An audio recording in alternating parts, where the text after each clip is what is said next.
Hi there, my name is Dominique Dusek, and I'm the Assistant Director of Accessibility Services here at University of St. Francis. Thank you for joining me in this video today to talk a little bit about audio recording lecture accommodations, some of the questions that come up when these accommodations arise, and some potential concerns as well as ways to mitigate them. Bear with me because I know this slide contains a lot of information, but I just wanted to take a moment to visualize the landscape of a contemporary college classroom and to think about all of the things that are going on and some of the challenges and pitfalls that it may become easy for us to overlook. And so imagine in front of the room there's a professor and she's gesturing enthusiastically as she circulates, providing students with the necessary context to understand Mary Shelley's Frankenstein, a very complex romantic text. Except not everyone seated in that room is able to follow along with her lecture. One student with chronic migraines is experiencing a distracting, throbbing pain in their temples. Another student, despite his persistent attempts to take complete notes, finds that his ADHD impairs his ability to process what he's hearing and write it down before the professor moves to the next topic. And a third student is attempting to type notes as the instructor is speaking. However, she's disrupted by an occasional hand tremor, which flares up unexpectedly, causing her to miss chunks of information. Without appropriate accommodations, all of these students are likely to leave the classroom on that day having gotten only a fraction of the information and educational value as their peers. So how do we help to remedy that? How do we, as the Office of Accessibility Services, provide equal access as it is defined under the Americans with Disabilities Act? All three of the students described in the previous scenario are experiencing challenges with taking accurate and complete notes. However, each of them is in a very different circumstance and is experiencing a different barrier to taking notes. As an example, one of these students has a chronic migraine. It's that pounding and pain in their head that's keeping them from being attentive, from being focused, from capturing the information that they need.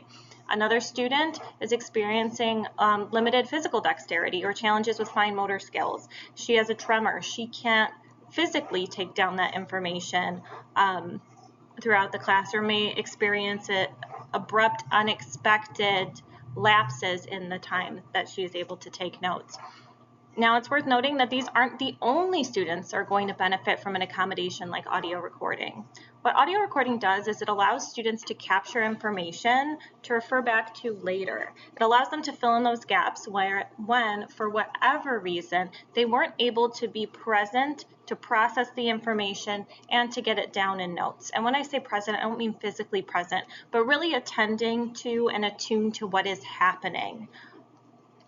So other types of challenges that may inhibit a student from participating fully in that way, from being fully cognizant, aware, and both processing information and taking notes would be processing disorders. It's a common type of specific learning disability that creates challenges for students in their ability to hear information, understand it, and then put that into notes, which obviously is several complex steps encompassed within a college course or within a lecture.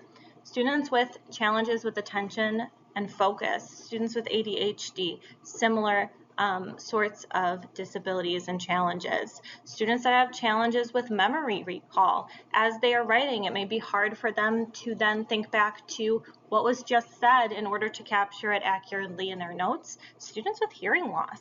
Part of their challenge may be that they are not fully hearing what is happening in the classroom, and they're left with gaps in their understanding and comprehension. And then again, students that maybe have physical barriers, who have limited ability to write or type that information in real time. Now, it's worth noting none of these students is intellectually incapable of understanding this information or writing it down. It's just the time crunch that lectures sometimes impose creates additional challenges. And so to be able to capture this information in an audio recording, listen to it later, and fill in the blanks becomes a pivotal component of equal access for these students. To Give you a quick preview in this video, we'll take a look at what audio recorded lecture accommodation means and what the best practices are. We'll take a look at some faculty concerns and pose some potential solutions or brainstorm some potential solutions. And we'll talk about some more global strategies for making lecture accessible for more than just those students that have a documented disability or a documented right to audio record, but for all students in the classroom.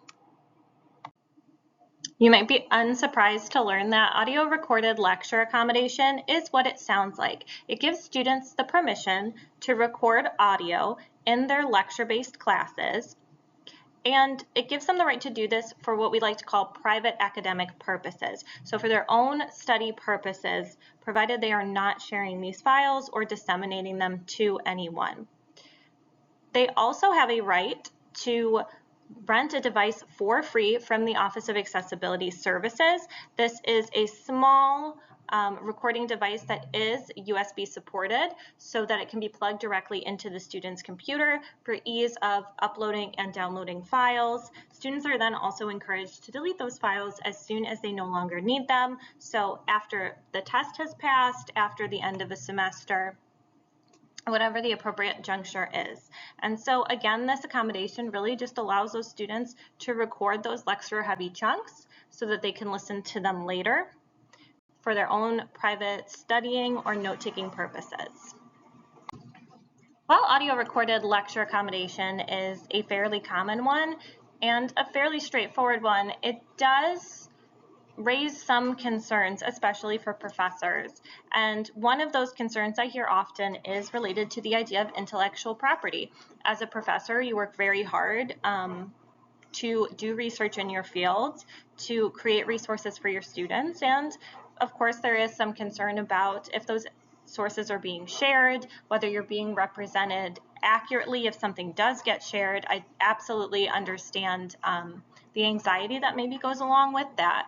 And so as a response, what I would say is that the right to audio record when it is needed for a disability is protected under federal law. It's protected in the Americans with Disabilities Act, and it's protected in Section 508 of the Rehabilitation Act, which has a lot to do with communication and technology. And so we've written our policy in a way, or the Office of Accessibility policy, in a way that accounts for these kinds of sensitive issues. And so students are compelled to delete files as soon as they're done using them or as soon as they're no longer needed. Students are informed of this up front and they're given a copy of this policy. The policy also outlines that students should not be sharing these files. They are for their own private academic study purposes, and that sharing these files would be similar to photocopying a textbook, right? Sharing an electronic version of a textbook that someone did not purchase. It is illegal, it is an infringement of copyright, and there can be sanctions brought against a student who is doing that. And that is, quite frankly, the case with all students. We live in an increasingly technologically savvy world. We're inundated by it. It's ubiquitous. The ability to audio record on one's phone discreetly just is a reality of our daily lives. And so just because a student doesn't have an accommodation to audio record does not necessarily mean that they are not. And so the more that we can educate students about audio recording, its necessity, and even some of the expectations around it, I think the better.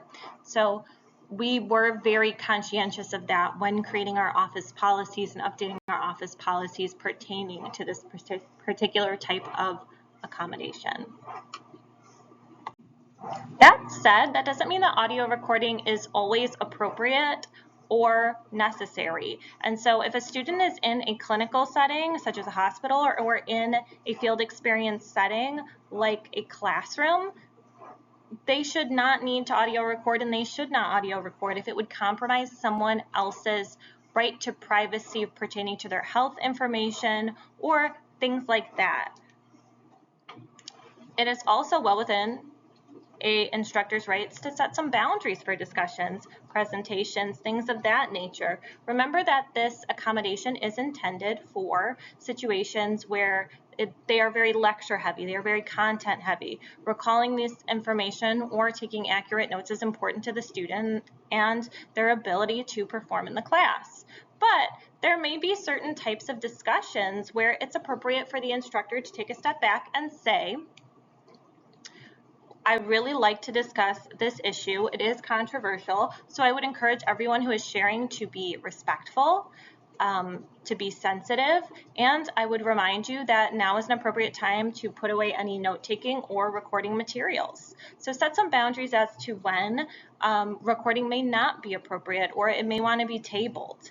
You can also, after those discussions, take a moment to quickly recap key topics or key points so that students that maybe do have challenges processing or noting important information do still get that information reiterated to them. So another mode of engagement, another mode of representation for their learning, as well as all students' learning.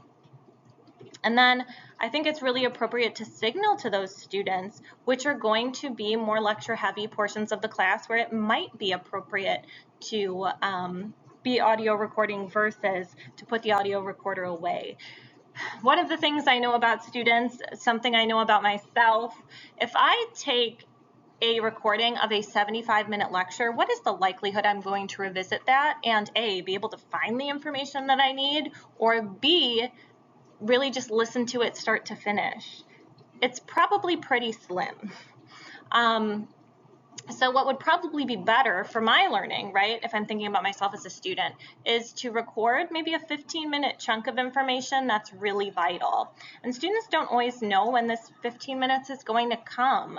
And so what I would highly recommend is to create an agenda that kind of outlines. We're going to start out with 15 minutes of lecture, then we're going to go into a class discussion or a class participation activity. Then students know, when am I taking notes? When am I recording? You can also use verbal cues.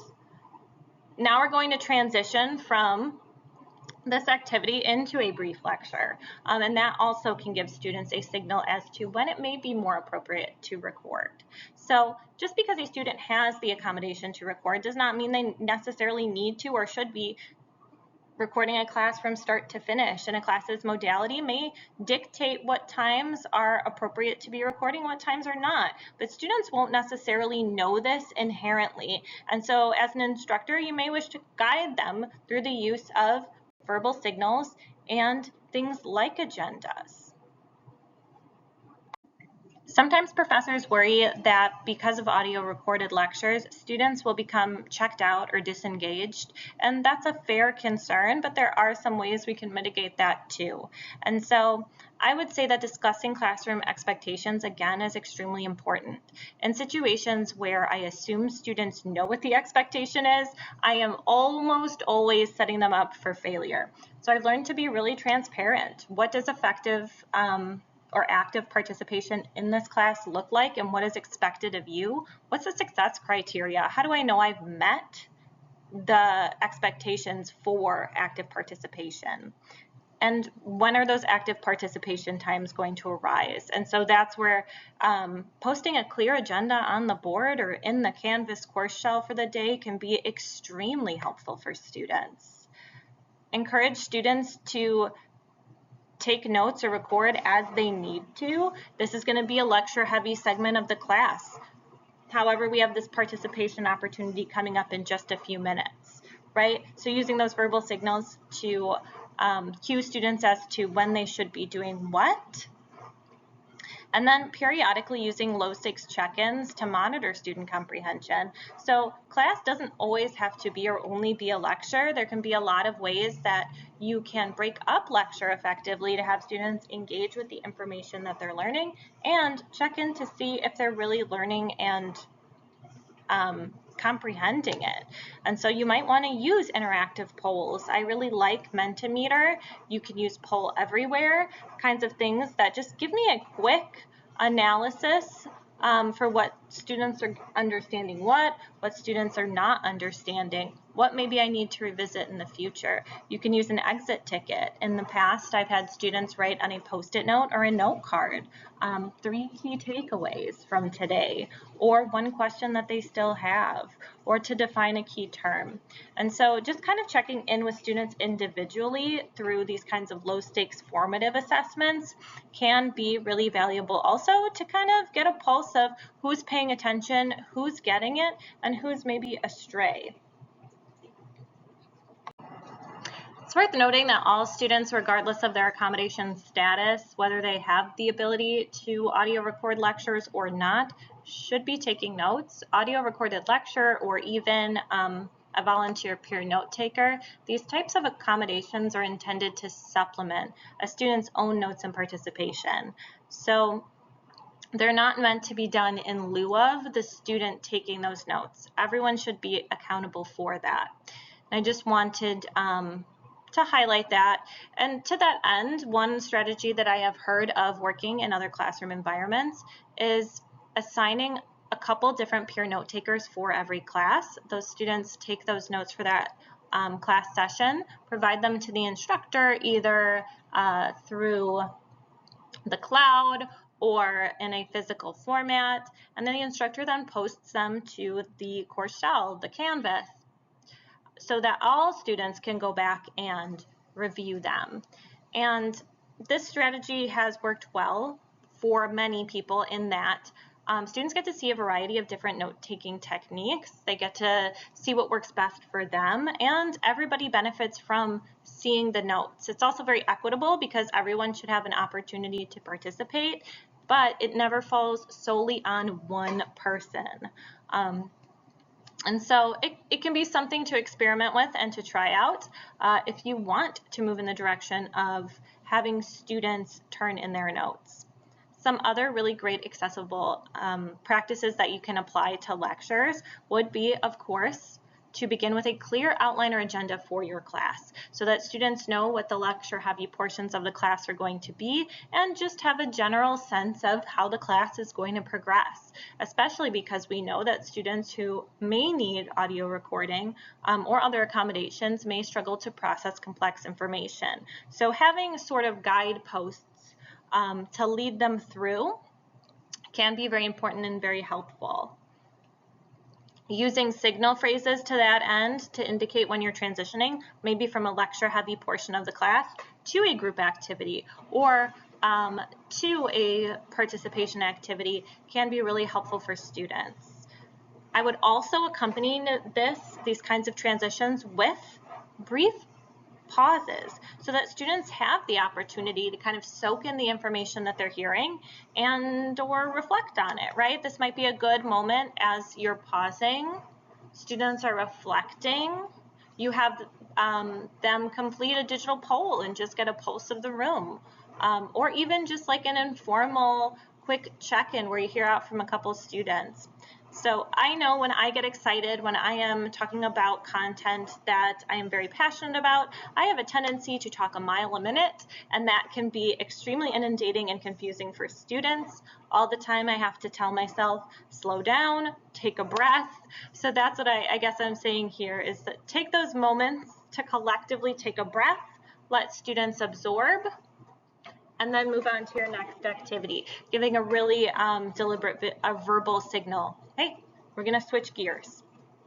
Maybe don't say that.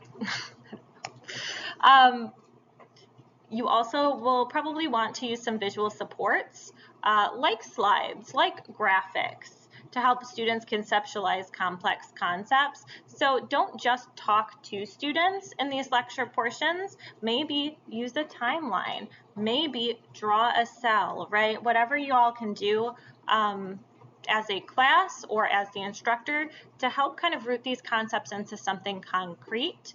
Give a real-world example. And we know from Universal Design for Instruction, so video on that in our series, that students really benefit, all students benefit, and all learners benefit from these moments where they have multiple opportunities to receive information in multiple ways. They are seeing it visually, they are hearing it, they are writing it down, that really does help to promote engagement and help to deepen learning. If and when you can, provide handouts to students for them to keep. You don't have to do all their note taking for them, right? But maybe a few bulleted items, key takeaways. Some instructors have guided notes or notes that maybe have some sentence stems with blanks for students to fill in. Or if you are like me and you like the visual cue of having a slideshow, are you willing to post that slideshow for your students to Canvas? Or even better yet, are you willing to post that in advance of the class in at least a mostly complete version, a generally complete framework, so that students can take a look at it and know what to expect when they're coming into class? Of course, you might make some tweaks to it, or you might enrich it in some ways before the class itself, or even during the class itself. But giving them that framework to help guide them can be extremely impactful. And then possibly throw it back to those student note takers. Have students be responsible also for helping to track lessons, take accurate notes, share them with you, and then you can upload them to the Canvas for everyone to benefit. So these are just some strategies that really can be incorporated into anyone's classroom, regardless of whether or not they have students that particular term that have recorded or audio recorded lecture accommodations. And they can benefit all sorts of learners. That's what I love about these strategies. My biggest recommendation would be to just pick one or two and try it out. See what you like, see what the students like too. In closing, I'd just like to say thank you for watching, and know that I am in this with you as a partner. I'm happy to help you navigate anything that feels concerning, uncertain, any changes that you want to make to enhance your course, or questions that you have because it's not something that you've encountered before. And you can direct any questions or concerns to me via email at oas@stfrancis.edu, or by phone. You can contact me at 815-740-3204, or come find me in our office in Tower Hall. We're located near the registrar and near financial aid, at least for now. I am so glad that I get to share this information with you, and I hope that it's something that you find helpful. If you'd like to request a copy of these slides, please feel free to reach out and email me. Other than that, I hope that you have a wonderful rest of your day. Thanks again for watching. Bye.